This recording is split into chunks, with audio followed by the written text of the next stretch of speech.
Part 9. Dendam Masa Lalu. Namaku Damar Hermawan.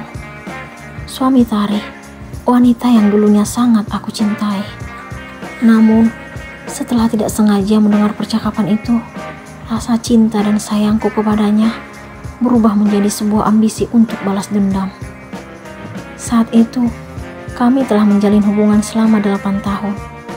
Banyak kenangan yang telah terlewati bersama. Aku dan Tari sama-sama saling mencintai. Dia selalu memberikan perhatian dan kasih sayangnya kepadaku. Tari mengaku kalau aku cinta dan pacar pertamanya. Sebelum bertemu denganku, dia belum pernah menjalin hubungan dengan laki-laki lain, walaupun sebenarnya banyak yang mendekatinya. Terus terang, awalnya aku sangat tulus mencintai Tari. Tetapi kesetiaan itu tergoyahkan oleh sahabatnya sendiri. Ditambah lagi dengan ucapan ayahnya yang tidak sengaja ku dengar hingga membuatku kecewa. Hubungan kamu dan Damar sudah berjalan sangat lama. Tari, 8 tahun bukan waktu yang sebentar.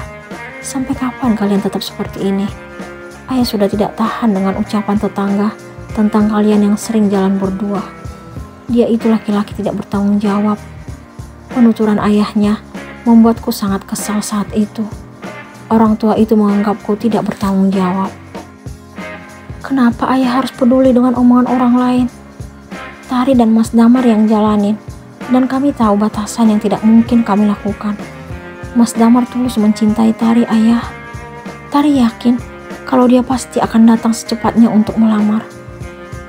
Tari masih tetap membelaku di depan ayahnya. Laki-laki yang tidak serius itu ya, seperti dia. Bertahun-tahun lamanya menjalin hubungan tanpa adanya kepastian. Dia juga tidak pernah ayah perhatikan punya itikat baik setiap datang ke rumah ini. Seperti tidak menghargai ayah dan ibu. Bagi ayah, dia itu tidak pantas untuk dipertahankan. Penilaian ayahnya membuatku naik darah dan ingin menghampiri mereka.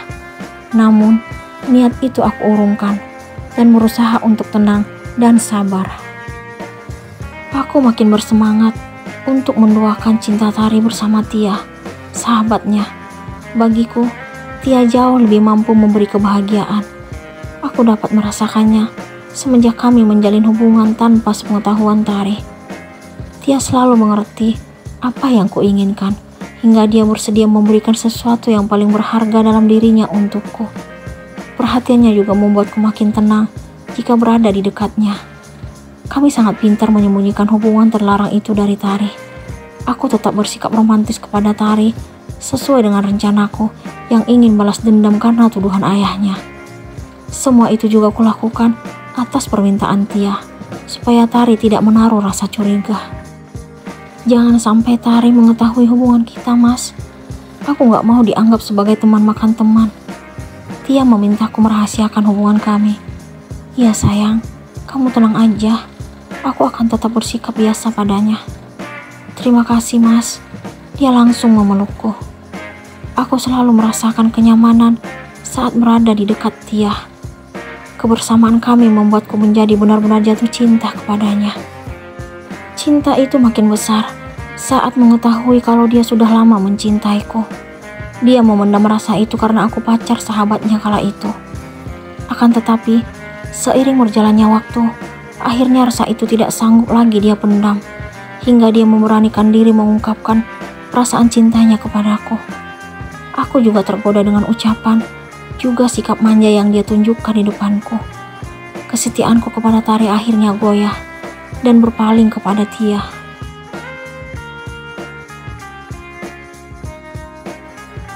Hampir 10 tahun menjalin hubungan dengan Tari, akhirnya kami menikah. Aku tetap bersikap baik kepadanya hingga usia pernikahan kami memasuki tahun keempat. Tari tidak tahu kalau setelah usia pernikahan kami memasuki 3 tahun, aku juga menikah sirih dengan Tia.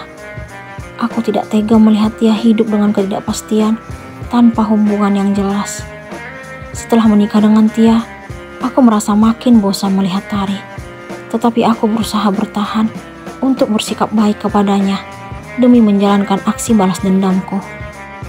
Sampai kapanpun, Aku tidak akan pernah memaafkan tuduhan ayahnya beberapa tahun yang lalu. Orang tua itu akan menyesal karena telah menganggapku sebagai laki-laki yang tidak bertanggung jawab. Akan kutunjukkan kepadanya apa yang telah dia tuduhkan. Aku mewujudkannya dengan menyakiti dan menyiksa anak yang dia sayangi. Dia harus menerima balasan atas ucapannya. Pura-pura baik di hadapan Tari sudah membuatku makin bosan dan muak. Kebencianku kepadanya kian sempurna karena semua anggota keluargaku juga tidak menyukainya. Untuk apa kamu mempertahankan wanita yang tidak bisa memberikan keturunan? Oma dengan tegas mengatakan itu kepadaku. Aku juga sudah bosan dan muak melihatnya, Oma. Udah tahu bibit bebet dan bobotnya, masih aja menikah dengan wanita miskin seperti dia. Iya, Oma, Damar ngerti. Damar tidak akan semudah itu untuk melepasnya. Dia harus mendapatkan hukuman dari Damar atas apa yang telah ayahnya tuduhkan beberapa tahun lalu. Tuduhan apa? Oma tidak mengerti maksud kamu. Oma tampak bingung mendengar pernyataanku. Damar menikahinya hanya untuk balas dendam. Balas dendam? Oma makin gak ngerti, Damar. Ayahnya pernah menuduh Damar sebagai laki-laki tidak bertanggung jawab. Dan Damar tidak akan pernah terima, Oma. Tidak tahu diri itu orang. Tidak sadar siapa dirinya. Udah miskin, masih tetap sombong. Oma juga kesal mendengar tuduhan ayah Tari. Untuk itu, Damar akan menyiksa Tari dan membuat hidupnya menderita. Oma sangat setuju dengan ide kamu. Ternyata cucu Oma benar-benar pintar.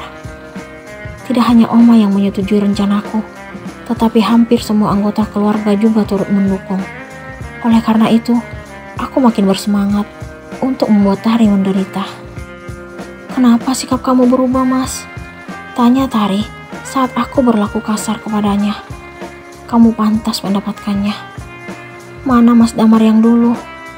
Dia sudah gak ada, dan kamu gak perlu berharap untuk dia berubah seperti yang dulu lagi. Kamu jahat, Mas. Kamu tega. Terserah, aku gak peduli. Dia tampak sangat heran melihat perubahanku, dan dia juga mengaku bingung menghadapi sikapku.